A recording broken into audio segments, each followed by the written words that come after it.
기준권 하나 갈아치는 것도 벅찬 가정 형편 때문이었다.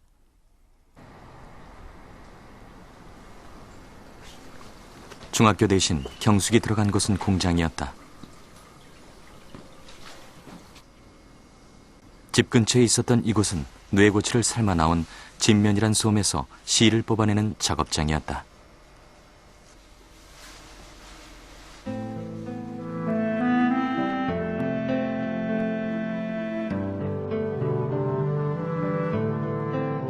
(6학년) 겨울방학부터 경숙은 이곳에 와서 일하게 된다. 40여 명의 직공 중 경숙이 가장 나이가 어렸다.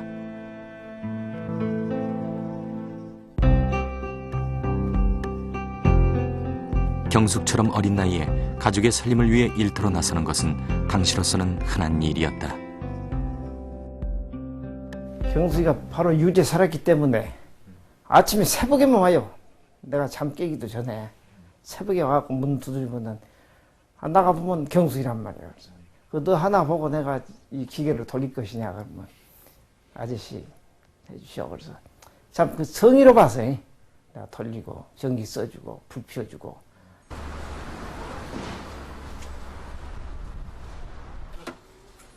뇌고치 공장에서 겨울을 난 경숙은 광주 양동의 봉제 공장으로 옮겨간다. 봉제 견습공 생활이 시작된 것이다. 여기저기를 옮겨다니며 속옷, 버선, 양말 등 닥치는 대로 배웠다. 이 무렵 경숙은 한 운명적인 만남을 한다. 계십니까? 네, 안녕하세요. 안녕하세요. 김광숙 씨 되시죠? 네, 맞는데요. 경숙과 동갑인 광숙 씨는 초등학교 졸업 후 상경하여 교복점에서 일하고 있었다. 경숙이가 이제 어디 다닌다고 그때 말로는 이제 공장이나 그런 데 다닌다고 그래서 얼마 받으냐고 하니까 5,000원 그 선에서 받은다 하니까 서울 가면은 그 배는 더 받고 10,000원 정도는 받을 거라고 같이 가자 그랬어요. 그랬더니 따라 나서대요, 성격이.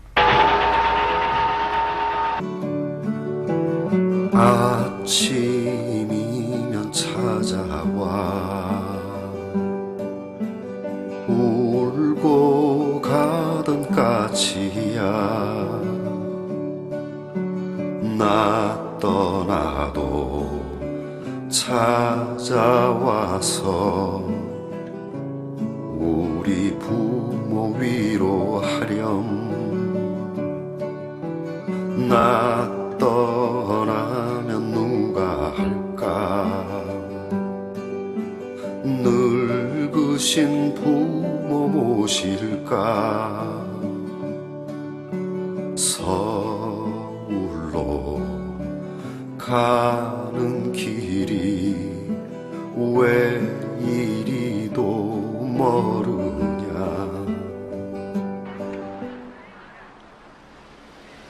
70년대 초 서울역에는 돈벌이를 위해 무작정 상경한 시골 소녀들을 쉽게 볼 수 있었다. 농경사회에서 산업사회로 막 넘어오던 시대, 이들을 처음 받아준 것은 봉제 하청공장이었다. 소녀들의 일값이 그나마 가장 쌌기 때문이었다. 그 원청이 아니고 하청이기 때문에 어떤 그 아무래도 그 모든 그 인건비에서 이 사람들은 이익을 내야 되는 거였어요, 그때는.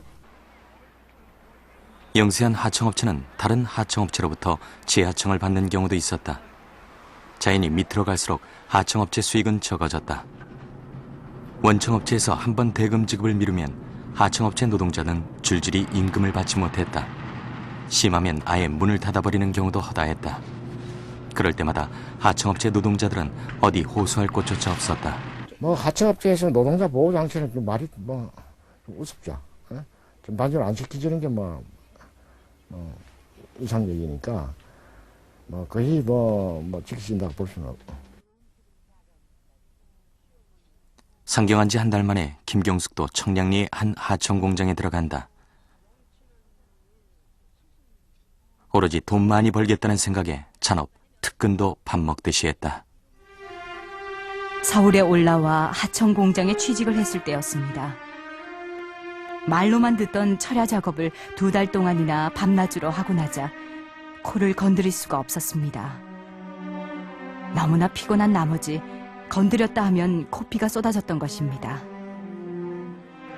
저의 몸은 더욱 약해지고 얼굴은 창백해져 갔습니다. 그리고 어떤 회사에서는 3개월치 봉급을 받지 못했고 헐벗고 굶주린 나는 5원짜리 풀빵 30원어치로 추위를 허덕이며 생계를 이어가야 했습니다.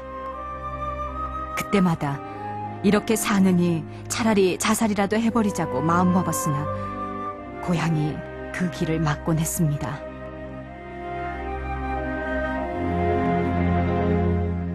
자살길을 가로막은 것은 동생이었다. 오빠나 남동생을 위해 누나와 여동생이 희생하는 것은 숙명이라고 여기던 시대였다. 사랑하는 동생 준곤에게 누나가 일하는 공장이 앞으로 문을 닫을지도 모른다고 하더구나. 이 소리를 듣는 순간 누나의 가슴이 어찌나 떨리고 다리까지 후들후들 떨리던지. 그래서 하는 말인데 당분간 누나가 돈을 보내지 못하더라도 눈 빠지게 기다리지 말았으면 한다. 준곤이는 이 누나가 대학까지 공부를 가르쳐주겠다고 엄마가 대신 말 잘해주세요. 이 누나가 살아가는 이유이기도 하니까요. 누나가 없었으면 어떻게 보면은 학교를 못 다녔을 거예요. 누나 도움하고 어머니가 고생하셔가지고 그래도 끝까지 배울 수 있었다는 게 항상 고맙게 생각하고 방금 얘기 드린 대로 누나에 대해서 보답을 하고 싶어도 지금 안 계시지 않습니까? 중국의 핵보유국 등극은 미국의 심기를 불편하게 했다.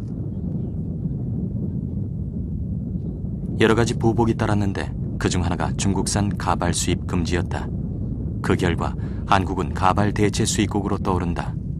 국내 대규모 가발 공장이 서울 면목동에 섰습니다. YH 무역 수출 회사 1966년 왕십리에서 종업원 10명의 영세한 업체로 출발한 YH무역은 가발 특수에 힘입어 급성장을 거듭했다. 창사 3년 만에 면목동으로 이전하고 이듬해에는 종업원 4,000명의 국내 최대 가발 업체로 자리 잡는다. 수출은 1,000만 부를 기록하여 대통령 표창과 산업훈장까지 받았다. 경숙이 YH무역에 입사한 것은 서울 생활 3년 만이었다. 하청 공장의 굴레를 벗고 원천 공장에서 일하게 된 것이었다. 이제 이름도 없는 하청업체의 견습공이 아니라 이름만 들어도 다 아는 수출회사의 당당한 직공이 된 것이다. 3년을 안 오고 엄마만 좋은 데로 이제 갔은 게 걱정 말고 내가 이제 거 가서도 다 곤노랑 내가 사갖고 와서 내가 너희들 밥 해먹으라 그러면 해먹고 지가 어른하고 다 하고 징그럽게 이제 농 같은 것도 존 놈 있고 걱정 말라고 엄마 이제 다 잊어버리라고 그러고는 이제 왔더라 말이여. 이제 권세 오답을 맞추고 지가 지사에 YH무역 공장이 있던 곳. 외관은 변했지만 골조는 그대로다. 29년 전 처음 이곳에 들어왔을 때 경숙은 한 단계 나아진 삶을 꿈꾸고 있었다. 김경숙이 남긴 일기. 우리는 여기서 70년대를 살았던 한 젊은 여성 김경숙을 만날 수 있었다. 굶주리고 항상 피로에 찌들었던 경숙